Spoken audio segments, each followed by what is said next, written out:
Ini terutama aku tujukan untuk Dinda MC Maya Karya. Kalau memang benar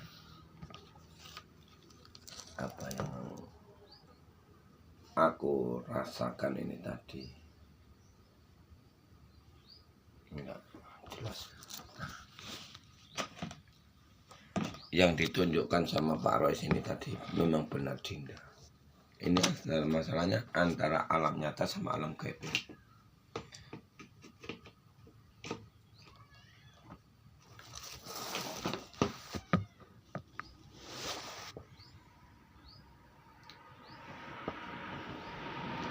Jadi Pak Rois membuat video YouTube ini nggak sembarangan. Dan buat video ini nggak sembarangan. Kenapa kok seperti itu? Harus melihat antara alam nyata sama alam gaib. Itu harus.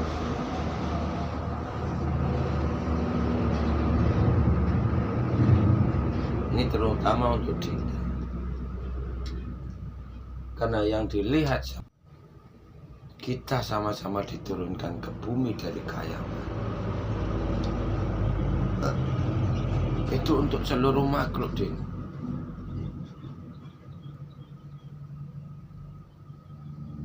Untuk seluruh makhluk.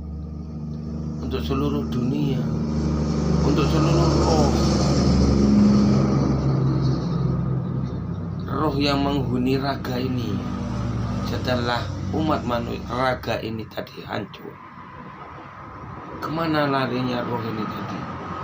Kalau sekarang ini jadi hantu kuburan. Roh itu masih di makam. Itu yang dimakamkan. Ini yang raganya hancur. Kalau raganya yang nggak hancur, dia hidupnya di alam badan halus. Kalau kata di Al-Qur'annya, jin diciptakan dari tanah liat kering, orang yang bertapa. Makanya raga ini menjadi angin seperti asap rokok ini. Jadi ada bentuknya, ada wujudnya. Makanya Satria Penyengit itu memiliki rumah merpati susun 3. Kalau roh itu udah nggak punya nafsu, Dinda, nggak punya.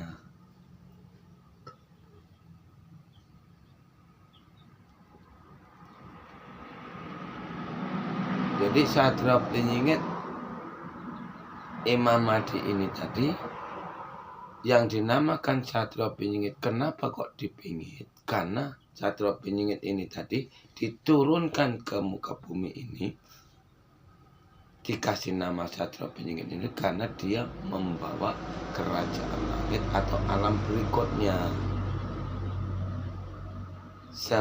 Sudah raga manusia ini hancur menua mati, lalu dimasukkan di kerajaan langit atau Lebak Jawa ini rumahnya para dewa. Secara Jawanya Lebak Jawa ini, secara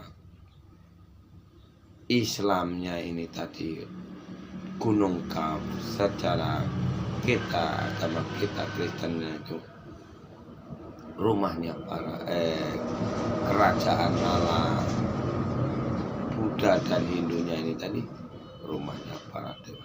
Diikat jadi satu, jadilah kerajaan langit yang akan Dinda buka. Cara bukanya ya mandi taubatan nasuha tadi. Makanya mandi taubatan nasuha ini tadi nggak semua keterima.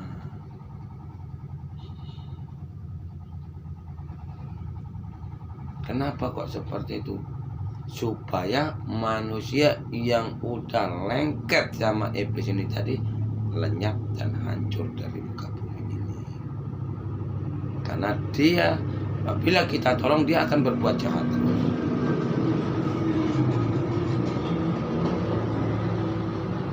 Udah jahati diri sendiri, jahati orang lain.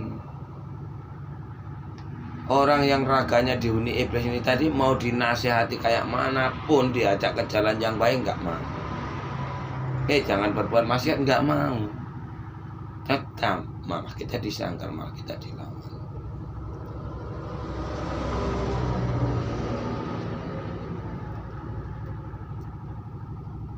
Jadi banyak manusia ini tadi yang nggak mau, sebenarnya iblisnya ini tadi.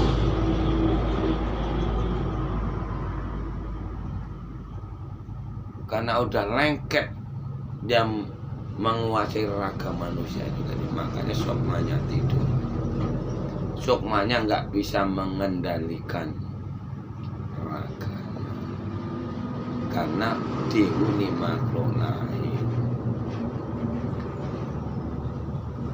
Karena ini kan orang akhir zaman, hanya cukup kita memisah. Yang bisa disadarkan, dinasihati, dikasih nasihat, yang tak bisa biarkan dia nanti akan hancur sama anak cucu. Hancur raganya, sukmanya tetap tanggung jawab kita. Karena yang dibilang mati, yang mati cuman raganya, sukmanya tidak. Makanya diwajibkan dibunuh dia. Supaya apa?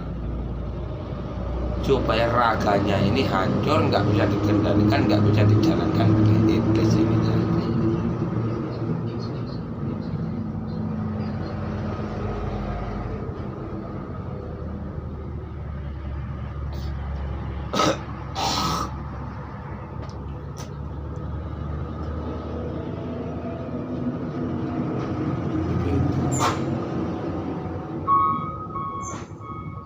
Jadi nanti dibuka terang benderang. Dinda berdoa, sholat sambil berdoa, zikir-zikirnya apa. Jadi zikir ini memanggil, membuat kekuatan gaib Dinda. Contoh kalau Bismillahirrahmanirrahim, ya Allah, aku berniat mandi suci.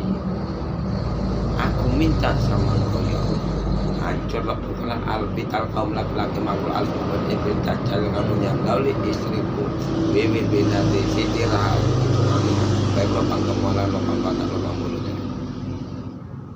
Baru pares mandi, habis mandi pares tirakat, sholat tirakat, selama tirakat dikini bismillah.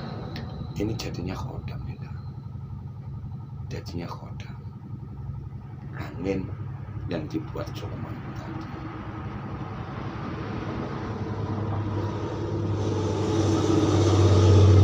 Jadi kodam-kodam yang dibuat dari adanya manusia dulu sampai sekarang ini belum ada satupun yang mempertanggungjawabkan itu. Belum ada satupun sukma leluhur bahkan manusia sekarang ini yang bisa mengembalikan angin yang dibuat sukma ini tadi. Contoh Pak Rois ciptakan kayak penghancuran, belum ada yang bisa mengembalikan lagi jadi angin lagi. Seperti itu. Makanya dibilang sama Pak Rois, Tuhannya umat manusia selama ini jin sama iblis. Kalau jin sama iblis ini tadi nggak bisa mampu mengobati, ya nunggu mati.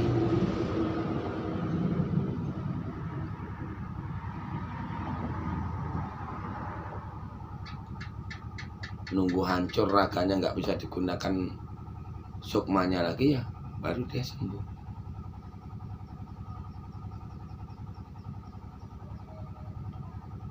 Karena Dinda berdoa, contoh orang manusia sholat berdoa, doanya kemana arahnya, zikirnya apa, yang datang sama kita apa. Seperti itu. Makanya antara kiai dan dukun ini tadi, apabila mengobati, yang mengobati bukan Allah tapi jin. Kalau enggak jin, iblis ini tadi. Ya, iblis menyusup ke dalam tubuh manusia, yang jadi Tuhannya umat manusia selama ini. Antara Dinda sama Allah, nanti anak-anak kita itu udah nggak ada lagi kita. Karena kitab itu nggak bisa menolong. Yang bisa menolong itu alam semesta. Yang bisa menolongi perbuatan kita. Makanya pengikut Pak Roy sama Dinda MC nggak boleh menolong orang lain, nggak boleh. Sebelum diperintah sama SPRS. Kenapa kok seperti itu? Nanti penyakit orang itu kalian ambil, orang yang kalian obati sembuh, kalau sembuh, kalau enggak dua-duanya sakit. Yang diobati sakit, yang diobati sembuh, ngatam yang obati. Ini rata-rata. Karena yang bertanggung jawab ini pancernya ini tadi, sukmanya ini tadi. Penyakit apa itu? Yang nggak tahu. Asam bus. Celaka lagi.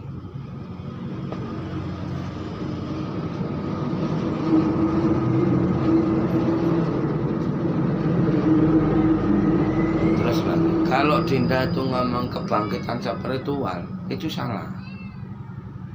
Kalau kebangkitan spiritual ini yang tahu hanya orang Jawa, nggak mendunia jadi.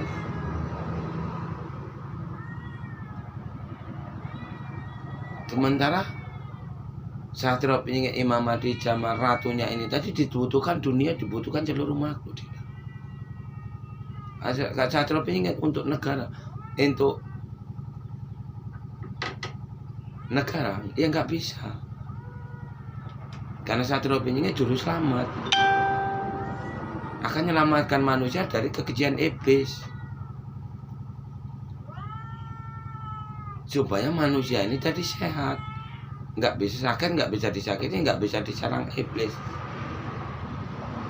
Dan iblis yang memasuk ke dalam tubuh manusia ini tadi selalu menyerang secara gaib. Contoh, orang nggak suka jadi suka, orang nggak pengen selingkuh jadi selingkuh.